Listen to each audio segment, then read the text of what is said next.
একটু বাপের বাড়ি যাচ্ছি। কেন? আসলে মা, আমার বোন একটা ছেলেকে ভালোবাসতো। বাবা মাকে বলেছিল, কিন্তু বাবা মার ছেলেটাকে পছন্দ ছিল না বলে ওর সাথে বিয়ে দিচ্ছিল না। ওই জন্য আজকে ও পালিয়ে গেছে। ছি ছি ছি ছি ছি, বাম্মার নাক কান কেটে ওরকম অন্য ছেলে নিয়ে পালালো। ওরা মেয়ে যদি আমি পেটে ধরতাম না, একদম গলায় দড়ি দিয়ে এতক্ষণ ঝুলে পড়তাম।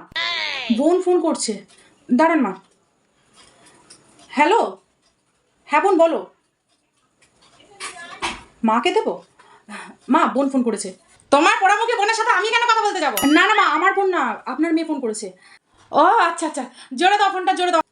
আমি বিয়ে করে নিয়েছি। অনেকদিন ধরে একটা ছেলেকে ভালোবাসতাম, কিন্তু তোমাদেরকে বলতে পারিনি ভয়ে। আজকে আমি পালিয়ে গিয়ে বিয়ে করলাম মা। প্লিজ তুমি আমাকে ক্ষমা করে দিও। তোমার এটা করা উচিত হয়নি বোন। ঠিক আছে রাখো, পরে কথা বলছি। মা, দড়িটা এনে দেবো? 你别笑。